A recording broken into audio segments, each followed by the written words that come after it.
When installing the SF4 version of Smartflush, the setup process is the same whether battery or mains powered. Starting with step 1, the first stage is to fit the back box to the wall or the ceiling.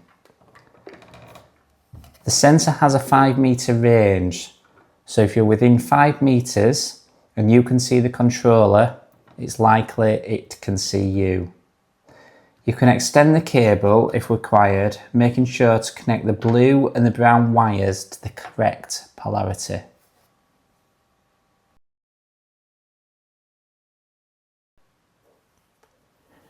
The next stage, step 2, is installing the valve. First of all, make sure that you install an isolating valve on the pipework before the solenoid valve. This ensures that you comply with water regs. Cut out 30mm of pipe leading to the cistern and then fit the brass body to the pipe. You'll see the word "in" underneath the valve. This is important. This goes on the incoming water supply side. When the valve is on the pipework, make sure that the coil is above the brass body. It can be to the side, but never below. It can be on a vertical pipe. The coil is fine to the side. Make sure that once the valve is on the pipework, you fully open any isolating valves or any existing trickle taps so that you have a full flow of water to the cistern.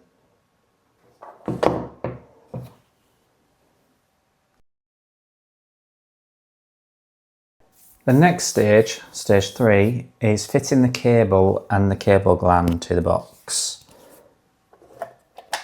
If you look inside, the hole is already pre-drilled. So when you're getting the nut off the cable gland, don't take the green connector off. All you do is slide it over like so, and it just comes off. Thread the connector through, and then just do the reverse. It just slides over and then on. Then just tighten the nut, and there you go, your cable's ready.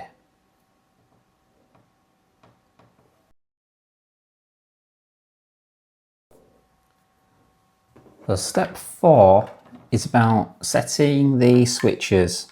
So the switches control the cycle time, the hidden button on the front, and the sensitivity.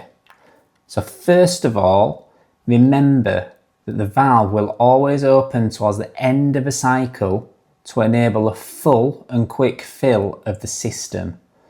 This produces a proper flush, avoiding a constant trickle down the centre of a urinal bowl. So during the cycle, you've got 4 options: 20 minutes, 30, 40 or 60. Now to set those cycle times, you use switch number 1 and switch number 2. So up towards the middle of the board is on, and down is off. So if 1 is on and 2 is off, then that is a 30-minute cycle. So what that's going to do is detect movement. Somebody is in there, somebody else is in there, and then somebody else. It's not going to seem like it's doing anything, but it is. It's just timing up towards the end of the 30 minutes, and then towards the end of those 30 minutes, it's going to open the valve to fully and quickly fill that cistern and flush. So that's switch number 1 and 2. If I wanted it on a 20-minute cycle, so that's a flush within 20 minutes of movement detected, all I would do is put switch number 1 down into the off position. Switch number 3 is on at the moment, so that means that the hidden button on the front just there is enabled. So most of the time, especially to set the controller up, leave that turned on. Turn it off if you think that for whatever reason somebody's going to come and be pressing that when they shouldn't. Switch number 4, that's sensitivity. When switch 4 is turned off, that's just standard sensitivity. That's a setting that you want to leave it on most of the time. If, for example, there is an air freshener in the room and it's triggering the sensor. If you turn number 4 on to lower the sensitivity, then that should avoid false triggers. As I say, most of the time, leave that in the down off position.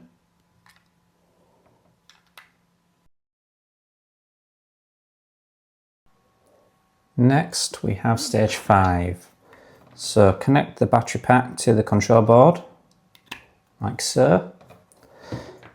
Get the valve, plug that into the control board, like so. And then turn the controller over, just press the set button once. You'll see the LED flash once. That's just telling you that there is power to the board. So next we want to test that the valve is operating correctly. So press the hidden button once. You'll hear a sharp click and the valve opening. Press it again. There's a dull click and the valve is closed.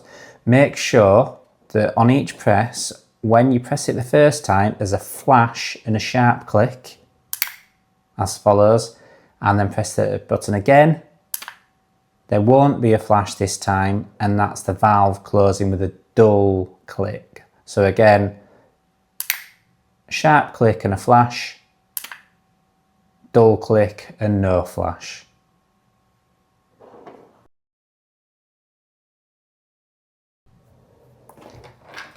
On the mains powered version, the inbuilt transformer means that all you need to do is connect 3 core flex via a 1 amp fuse spur to the marked connections. An internal red LED next to the transformer will light on the PCB once power is successfully connected to the board. Then just press the manual flush button to check the valve operation.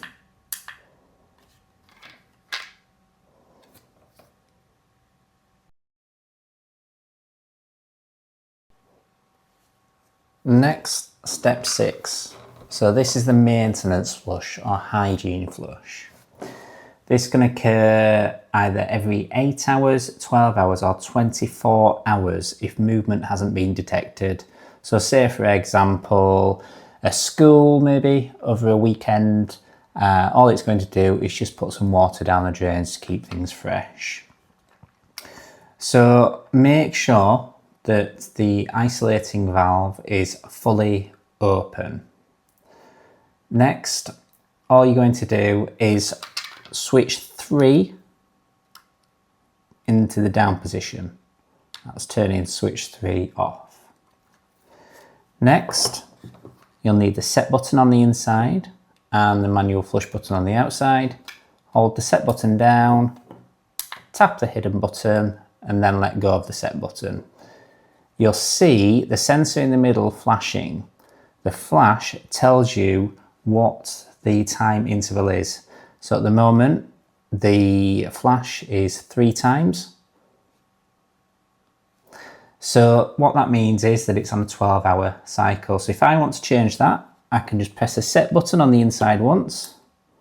And now there'll be 4 flashes. So that's telling me it's on a 24-hour interval. Press it again. There's 1 flash. So I've turned the maintenance flush off there. Press it again. There's 2 flashes. So that's an 8-hour interval. Press it again, that's 3 flashes, and then I'm back to the factory set 12-hour interval. Then to save that, press the hidden button once on the front. That's it, and then that is stored into the memory. Just turn the controller over, put switch 3 back into the on position, and that's all you need to do. If you want to do that again, without upsetting the fill time, again, just turn switch 3 off and go through that same process.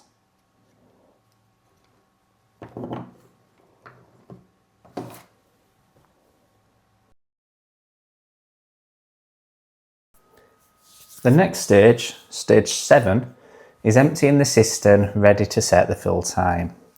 So all you need to do is find the set button on the inside, the manual flush button on the outside, and then hold the set button, press the manual flush button, let go of the set button.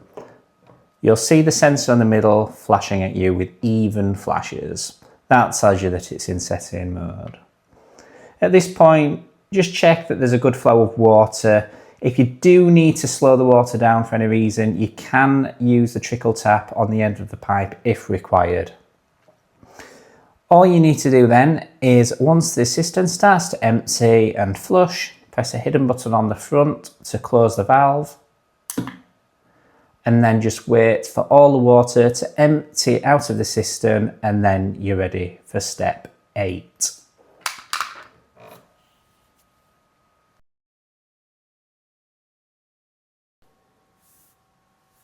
Next, step 8. Now we know that the cistern is empty, we can set the fill time. So all we're going to do is hold the set button down, tap and release the hidden button on the front, and then let go of the set button as follows. So we heard the valve click open and the sensor is flashing 3 times a second. That's telling us that it's in set-in mode. It's flashing 3 times because that's the maintenance flush we've got it set to. So if you've got a different maintenance flush, then it might flash twice, for example. It'll be even flashes, so you know that it's definitely in set-in mode. All you need to do is wait for the cistern to start emptying, leave it for approximately 10 seconds, and then just press the hidden button on the front once. That's just closed the valve. So that's you saying, yep, when you're running automatically, that's how long I want you to stay open for. So that is set now. You can set that up to 31 minutes, which is very unlikely that you'll need to ever do that, but in cases where it's very low pressure, it can be done. The settings are stored indefinitely, so if it's a mains powered version that you've got, even after a power cut, the settings will be remembered. The other thing to remember is the flush is always going to occur at the end of a cycle. So if the flush takes 2 minutes and the cycle is 30 minutes, the valve will open on the 28th minute and close again on the 30th minute before the controller then goes back into standby and monitors the room. You always want a full flush.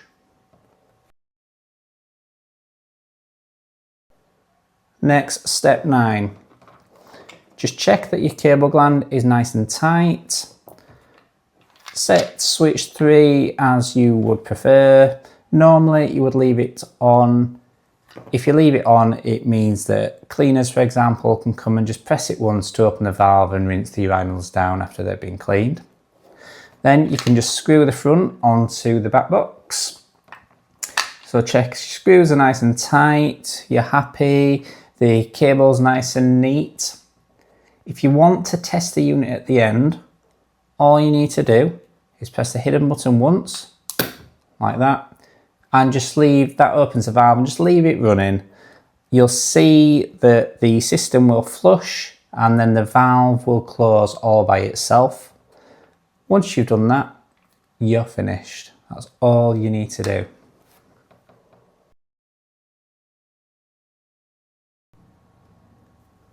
So now that you've successfully installed SmartFlush, all you need to do is leave the enclosed QR code with the owner or manager so that they can register the product.